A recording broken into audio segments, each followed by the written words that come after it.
A ver, pensemos en esto. ¿Puede una fórmula matemática, unos cuantos números en un pizarrón, ser suficiente para mandar a alguien a la cárcel? Pues en 1968 un caso que hizo historia, conocido como People contra Collins, puso exactamente esa pregunta sobre la mesa. Lo que parecía un simple robo en un callejón se transformó de repente en una batalla legal tremenda sobre los límites de la probabilidad y la lógica en una sala de tribunal. Y nos dejó una lección importantísima sobre la justicia. Bueno, vamos a meternos de lleno en este caso que es, de verdad, fascinante. Esta frase, esta advertencia de la Corte Suprema de California, es el corazón de toda esta historia. Resume a la perfección la tensión del caso. Por un lado, el poder tan seductor de los números, que parecen tan certeros, y por otro, el peligro de que esa certeza aparente termine por nublar el juicio humano. Quédense con esta idea porque nos va a acompañar mientras desarmamos cómo un argumento que parecía brillante, al final, se vino abajo. Ok, para entender bien este caso, este será nuestro mapa. Primero, vamos a ver el crimen que empezó todo. Luego, analizaremos esa famosa fórmula de la culpabilidad que usó el fiscal. Después, y esto es clave, vamos a desglosar los errores garrafales que contenía. Veremos cómo la Corte Suprema le dio la vuelta al caso y para terminar exploraremos el increíble legado que dejó. Venga. Todo nos transporta al 18 de junio de 1964 en Los Ángeles. Imaginen la escena. Una mujer mayor, Juanita Brooks, es asaltada en un callejón. Le arrebatan el bolso.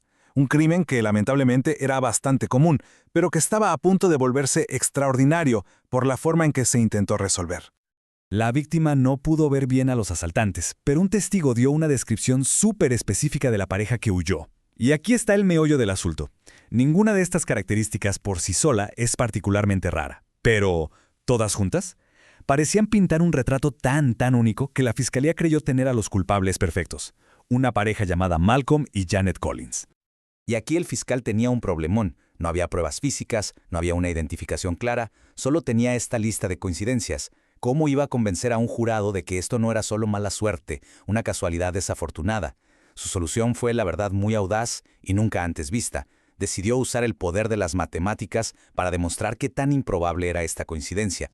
Es en este punto donde el caso da un giro digno de película. La fiscalía llama al estrado a un profesor de matemáticas para que le explique al jurado un principio de probabilidad bastante conocido, la regla del producto. La idea era aplicarla, ahí mismo, a las características de los acusados. A ver, el punto crucial es este. La regla del producto es correcta, matemáticamente hablando, pero tiene una condición, una letra chiquita. Solo funciona si los eventos son independientes. ¿Qué quiere decir esto? Que el resultado de uno no afecta para nada al resultado del otro. Como lanzar una moneda no afecta a lo que saques en un dado. Grábense muy bien esta palabra, independientes, porque es la llave para entender por qué todo este argumento se derrumbó espectacularmente. Y bueno, para usar la regla, el fiscal le puso una probabilidad a cada característica que vio el testigo. Pero aquí salta el primer gran problema. ¿De dónde sacó estos números? Pues básicamente de la nada. No había datos de censos, no había estudios, no había absolutamente nada que los respaldara. Eran, como dijo la Corte después, pura especulación disfrazada de ciencia. Y así es como hicieron la magia. Tomaron la probabilidad del coche, la multiplicaron por la del bigote, luego por la de la cola de caballo, y así siguieron. Con cada multiplicación, como se puede ver aquí, la probabilidad se hacía más y más y más pequeña, hasta que llegaron a una cifra final que era francamente impactante. 1 en 12 millones. Ese fue el número que el fiscal le aventó al jurado.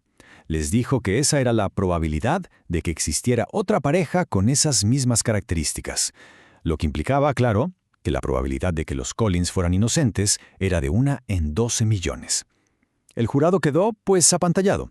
La certeza aparente de las matemáticas fue abrumadora. Declararon culpables a Malcolm y Janet Collins. Con ese número, el veredicto de culpabilidad parecía sellado, ¿no? Parecía pura lógica. Pero ese argumento, aunque sonaba muy persuasivo, estaba totalmente podrido por dentro, lleno de errores. Ahora vamos a desmantelarlo, pieza por pieza. El argumento del fiscal se sostenía sobre 3 pilares completamente endebles. Primero, como ya vimos, las probabilidades base eran inventadas. Segundo, usaron mal la regla del producto porque asumieron incorrectamente que las características no tenían nada que ver entre sí. Y tercero, cometieron un error de lógica muy famoso conocido como la falacia del fiscal. Vamos a ver cada uno. Este segundo error es hasta de sentido común. ¿Las características eran de verdad independientes? Claro que no. Por ejemplo, un hombre que tiene barba, ¿no tiene una probabilidad mucho mayor de tener también bigote que un hombre cualquiera? Por supuesto, no son eventos separados. Y tratar hombre negro y mujer blanca como cosas independientes para luego añadir pareja interracial es todavía peor. Es como contar el mismo punto varias veces. Esto por sí solo ya invalidaba por completo el cálculo. Ahora, el tercer error. Este es el más sutil, pero quizá el más peligroso. La Fiscalía confundió dos preguntas que suenan parecido, pero que son radicalmente distintas.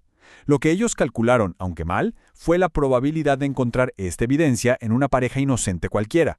Pero la pregunta que el jurado tenía que responder era otra. ¿Cuál es la probabilidad de que estos acusados en particular sean inocentes ahora que tenemos esta evidencia? No es lo mismo, para nada. Y aquí está el núcleo de ese error lógico. Solo porque un perfil sea muy raro, no significa que la persona que encaje en él sea automáticamente culpable. Pensemos en una ciudad tan gigante como Los Ángeles. Incluso una probabilidad de 1 en 12 millones podría aplicar a 2, 3 o más parejas. La rareza de algo no es prueba de culpabilidad, y ese salto lógico fue el que engañó al jurado. Por suerte, la historia no terminó con la condena. Malcolm Collins apeló, y el caso escaló hasta la Corte Suprema de California, que en 1968 emitió una decisión que se volvió histórica, una que cambiaría para siempre cómo se usa la ciencia en los tribunales. La Corte fue durísima. Desmanteló el argumento del fiscal punto por punto, calificándolo de, y estas son sus palabras, gravemente equivocado. Criticó la falta total de pruebas para las probabilidades y, por supuesto, la aplicación incorrecta de la regla de independencia. Dejó claro que este tipo de show matemático solo distraía al jurado de su trabajo real, evaluar la evidencia y la credibilidad de los testigos. Y aquí viene la jugada maestra de la Corte. Usaron las propias matemáticas del fiscal en su contra. Hicieron una pregunta diferente.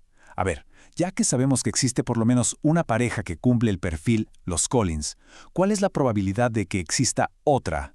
Y usando los mismos números inventados por el fiscal, calcularon que había más o menos un 40% de probabilidad de que existiera otra pareja idéntica en la zona.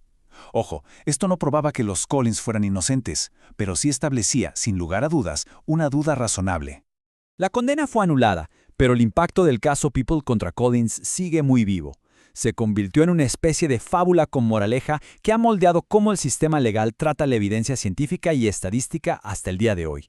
Su legado más importante es este principio del tribunal como guardián, o gatekeeper.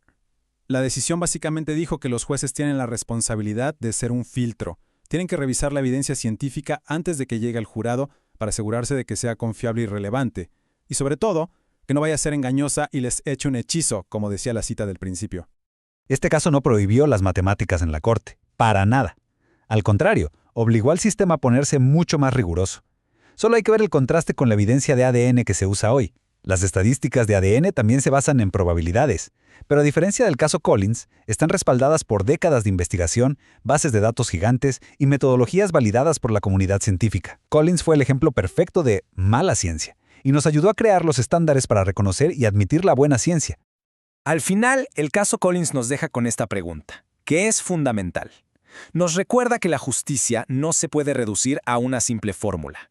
Necesita deliberación, necesita juicio humano y, sobre todo, necesita reconocer que la duda razonable es un concepto profundamente humano, no un número en una calculadora. La búsqueda de la verdad debe basarse en hechos sólidos, no en la ilusión, por muy seductora que sea, de la certeza numérica.